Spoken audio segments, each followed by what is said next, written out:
Hi everyone. Today I'd like to look at functions and relations. I'm specifically looking at functions because in methods we tend to use the word function a lot before we actually define what a function actually means. And this idea of a function is really important because there are some things we can only apply to functions versus a relation. Okay.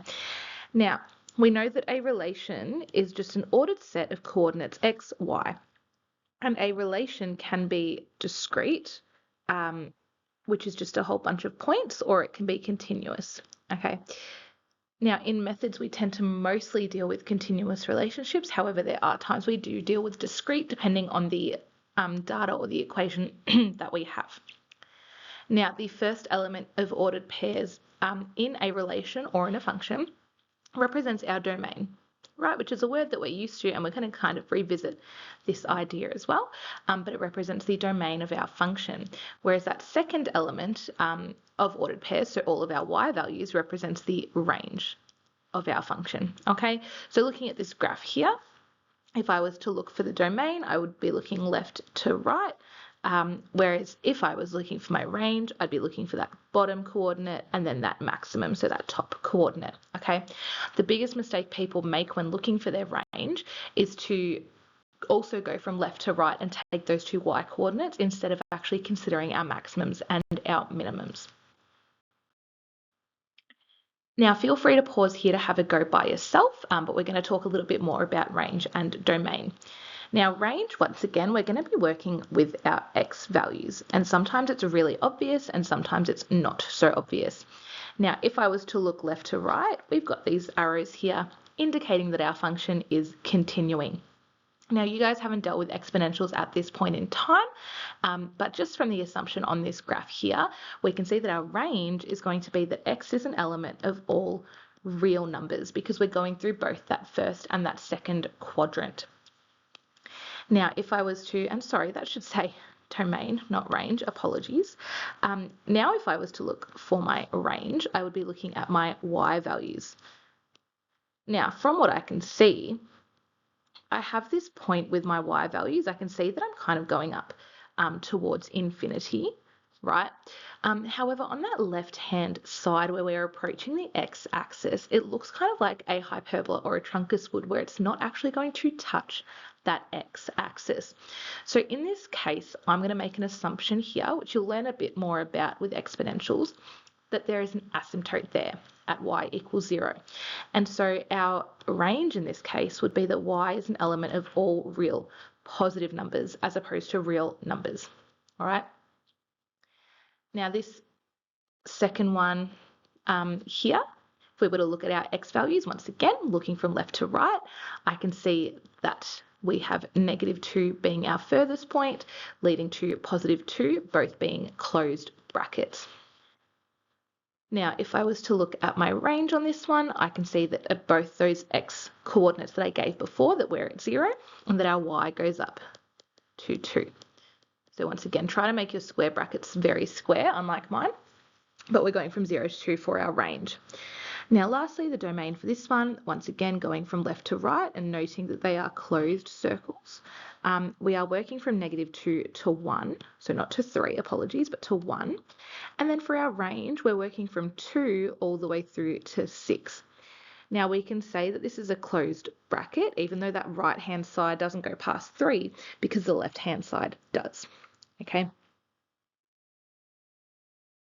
Now, with this idea of domain and range comes our implied or maximal domain, and this is extremely important in methods. Now, the implied domain of a function is essentially the assumed domain, right? It's the biggest domain that we can have given the restrictions of a function. Okay, now what I mean by restrictions are things like your square roots having to be greater than or equal to 0, or not being able to have 0 in the denominator of a fraction. Okay, so if I wanted to look at my domain for this function here, I'm going to consider what's limiting my domain. And in this case, it's that 2x plus 5 there. What I know in this case is that 2x plus 5 has to be greater than or equal to 0, and then I would solve for x, meaning I had to be greater than or equal to -5 on 2. So what this means is that my domain is that x goes from -5 on 2 through to infinity. Okay, and then if I wanted to go a step further and have my range, well, I'd go, okay, my square root what's under my square root sign has to be greater than or equal to 0, and that means that the square root itself has to be greater than or equal to 0. And because we haven't had any vertical translations, I can see that y would go from 0 to infinity, or you can say all positive real numbers. Now this one here, the second one, our limiting factor is going to be the bottom of the fraction there. Now what I'm going to do is solve that equal to 0, right? Because we want to figure out, well, what can't we have under that under that fraction? Now doing this, I would have x squared is equal to 25, moving that over, right? So that means x cannot equal positive or negative 5, okay? Now for this one, it's really important how we write this out, in that x is an element of, and we're just going to write this out as a set of numbers. Using those curly brackets signifies we're just looking at those two numbers and not the numbers between them. Now for range, we're going to do the same thing. We're going to go, okay, can't have 0 on the bottom of a fraction. And sorry, that should say not an element of, apologies. But we can't have 0 on the bottom of a fraction, which means the whole fraction can't be 0. So in this case, our range is all real numbers except for 0, because we can achieve those other real numbers. Now, lastly here, we're going to look at our 2x plus 1 again, and we're just going to have a quick look at what might affect our result, or our domain, sorry, here. Now, if I was to look at 2x plus 1 and make that not equal to 0, then I know that x cannot equal negative 1/2. So our domain in this case is quite easy, in that x cannot equal negative 1/2, right? So x, sorry, and I should be writing this out as an element of all real numbers except for negative 1/2, okay? And I should have written that as well on that middle one there, saying x is an element of all real numbers except for those two. Now back to the matter at hand. Once again, we've got our x is an element of all real numbers except for negative 1/2. However, to figure out if we can have all our y values, we need to see, okay, bottom of this fraction can't be a half, but can't be 0. But is there a way to make the whole fraction equal to 0? And the answer is yes. 3x could equal 0 when x equals 0, which we know is not a limiting factor of this function, right? So the trick to this one is that y is actually an element of all real numbers in this case because of that 3x up the top. All right, so even though the denominator is being limited and thus limiting our domain, our range might not necessarily be limited. So it's important to check that. Now, like I said previously, we've had all this talk about functions, and what a function is it's a type of relation, but none of your x images are repeated, right? So if let's say I had x equals 3 in one part of my graph, I will not have x equals 3 again. It sounds weird and it's a lot easier to visualize, but we do have a couple of tests to go with these. Now, if I was just to draw out a relation here, and one of our most common examples is our circle graph. All right. I have, let's say, this coordinate here, which is 2, -4, for example. And then I have another coordinate up here, which is 2, 4. So we have two x coordinates that match up to different y coordinates. And that means that this is not a function. Okay. It's a bit confusing. However, that is not a function. It is a relation. Okay. And we don't like to work with relations as opposed to functions a lot in methods. So we've got two very simple tests that we can do. We have a vertical line test, which determines if a graph is a function, right? So if I was to draw a vertical line and hit the graph twice, then that is not a function, that is a relation, okay? And then same thing, we can do a horizontal line test to then determine if the function is what we call one-to-one. Now, once again, testing the function, it's super simple, right? I'm going to draw a vertical line. And at any point in time, I should only hit the graph once, right? So this is a function, okay?